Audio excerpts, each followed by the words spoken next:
La verdad del poder o el poder de la verdad. El Círculo Rojo con Fernando Rosso. La calle volvió a hacer oír su voz este 2 de octubre en la movilización en defensa de la universidad pública. La marcha fue masiva en todo el país y se destacaron ciudades como Rosario o Córdoba, las más importantes junto a Buenos Aires, por lo menos en términos poblacionales, porque congregaron la misma cantidad de gente o la misma cantidad de personas, o más incluso que aquella primera manifestación multitudinaria del 23 de abril. Aunque la comparación numérica en sí misma no nos aporta demasiado si queremos entender el significado de esta jornada callejera, siempre partiendo de que fue una movilización masiva o varias movilizaciones masivas. La aritmética de contar personas o contar gente tiene que ser complementada necesariamente con el álgebra de la dinámica política para captar el escenario de conjunto. Lo primero es el contexto. En abril, el gobierno de Javier Milei tenía apenas 4 meses. Había más expectativas, por lo menos entre sus votantes, y todavía no se habían experimentado en toda su magnitud las consecuencias de la hoja de ruta económica que estaba aplicando el gobierno. Eso se veía claramente reflejado en la cifra de las encuestas, que hoy son diametralmente diferentes, peor para el gobierno de lo que fueron o de lo que eran en abril. Existen igual algunas otras diferencias. En abril se instaló la idea de que las universidades podían cerrar y que esa posibilidad estaba cerca, por lo tanto la cuestión parecía como más urgente, más inminente. En esta última marcha el énfasis estuvo puesto en lo salarial, en el salario de los docentes, que es tan esencial para el funcionamiento de las universidades como todo lo demás, pero bueno, puede ser percibido por algún sector del estudiantado como un poco más mediado. Pero además, en aquel tiempo, me refiero a abril, todavía existía cierta fantasía, sobre todo en los adherentes del gobierno, que venía de la campaña electoral, una fantasía que venía de la campaña electoral, que consideraba que muchas de las cosas que Milei decía que iba a hacer, finalmente cuando entrara en razón o cuando llegara al poder, no las iba a llevar adelante. Que las decía, bueno, un poco de loco, de sacado, que era nomás, pero que no las iba a aplicar. Entonces muchos participantes de la marcha de abril, sobre todo entre los que respaldaron al gobierno, los que lo votaron, lo hicieron con el espíritu de, bueno, vamos a marcarle al gobierno que por acá no es y va a entrar en razón. En cierta medida, el retroceso del gobierno en aquel momento y la no continuidad del proceso de movilización por parte de las direcciones oficiales del mundo universitario, dejando el derrumbe del salario, por ejemplo, o dejando que se derrumbara el salario, tornaron verosímil esa idea. Ahora, hoy, con el veto al aumento del presupuesto, Milei demostró que había hecho un retroceso táctico, pero que pretende mantener la ofensiva estratégica contra todo lo público, incluidas las universidades. Por último, también hay que tener en cuenta, digo, entre los condicionantes, que durante todo este tiempo hubo represiones muy duras llevadas adelante por las fuerzas de seguridad comandadas por Patricia Bullrich, incluyendo aquellas detenciones y el traslado de personas a cárceles federales, con acusaciones insólitas, algunas permanecieron meses ahí, en la manifestación contra la ley Bases. Pero también otras represiones que dejaron como saldo a personas que perdieron un ojo o la vista, o que fueron gaseadas recurrentemente como los jubilados y jubiladas cada miércoles en el último periodo. ¿Qué nos revela todo esto?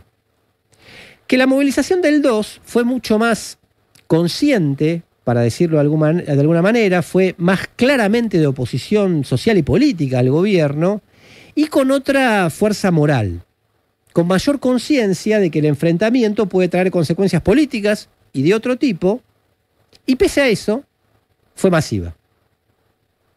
Esto hace que una eventual diferencia de cantidad que pudo haber con la otra marcha haya sido superada por una enorme distancia en la calidad de la manifestación.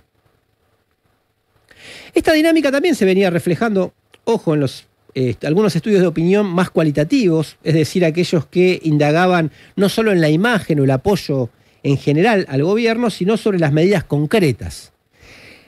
¿Qué mostraban esos estudios? Que el universo opositor se mostraba como más homogéneamente opositor, con más fundamento, con mayor intensidad, y el oficialista era más gaseoso, más dudoso, y esas dudas fueron aumentando con el paso del tiempo y en muchos casos implicó un alejamiento de ese respaldo. Por eso la caída que marcan prácticamente todas las encuestas. Está cambiando, y esta es una hipótesis, o están cambiando las placas tectónicas sociales sobre las que camina el gobierno, con los opositores más a la ofensiva y con los oficialistas, cada vez menos oficialistas, y a la defensiva, con menos fundamentos para defender al gobierno. Vimos reflejado esto también en la composición de la marcha de ayer, por lo menos en la de Buenos Aires. Por un lado, con la presencia de otros sectores sociales afectados por el ajuste, trabajadores, trabajadoras despedidos, jubilados, jubiladas, en general muy bien recibidos por los manifestantes. Y por otro lado, por la presencia de referentes de la política tradicional que, de alguna manera u otra, le dieron gobernabilidad a Milei durante todo este tiempo, ya sea por acción u omisión. Estuvieron Lustó, Horacio Rodríguez Larreta, Massa, Cristina Fernández de Kirchner salió a saludar también. Finalmente también percibimos el cambio en el impacto que está teniendo la movilización en los bloques cuasi oficialistas del PRO y de la UCR, que no saben hoy si pueden garantizarle el tercio de los legisladores que le permita a Milei sostener el veto contra los 2 tercios que puedan voltearlo. La sesión se realizaría, como informamos al principio, el miércoles que viene. Todo esto demuestra lo que de este espacio dijimos muchas veces. La infalibilidad del gobierno estuvo siempre más en su discurso que en su realidad. Y su fuerza la sacaba más de quienes le garantizaban la aprobación de las leyes o la regulación del conflicto social que de alguna potencia propia. Ahora bien, aquellos dirigentes de la política tradicional que decían, no, para moverse hay que esperar los tiempos de la sociedad, a que la sociedad haga la experiencia. Bueno, acá tuvieron una demostración más, digo porque hubo varias, de la sociedad, le pongo comillas, o de una parte considerable de ella, no solo en el AMBA, sino en todo el país. Y esto es importante marcarlo porque se decía, no, Milei es un fenómeno del interior, que sigue teniendo respaldo ahí, etc. Lugares como Córdoba son muy sintomáticos, en este sentido que la marcha haya sido muy masiva. Y obviamente que me refiero menos, de los que tienen que tomar nota, a la dirigencia política que pretende entrar en este escenario en modo ya campaña electoral, que a la dirigencia sindical, social o estudiantil que debería tomar nota de la nueva situación para darle un duro golpe al plan del gobierno e iniciar una ofensiva para revertir los agravios que sufrimos durante estos casi 10 meses.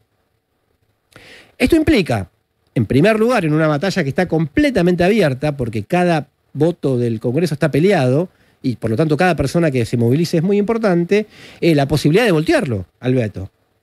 Jugarse con todo para que el gobierno sufra una derrota política y que este cambio que percibimos en lo social tenga su impacto también en lo político. En segundo lugar, utilizar esa posibilidad para cuestionar todo el plan. En estos días, por ejemplo, Milei regimentó la reforma laboral que de asentarse, de afirmarse, sería un retroceso tremendo para la conquista de trabajadores y trabajadoras, sin hablar de todo el resto del ajuste que estamos viviendo cotidianamente. Por eso, y englobando todo, el dilema central vuelve a ser el mismo que se presenta cada vez que ocurren acontecimientos como el de la movilización universitaria.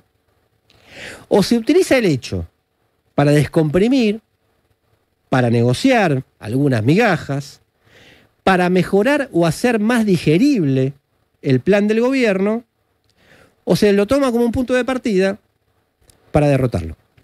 Que no te gane la indiferencia. Toma partido en el Círculo Rojo con Fernando Rosso.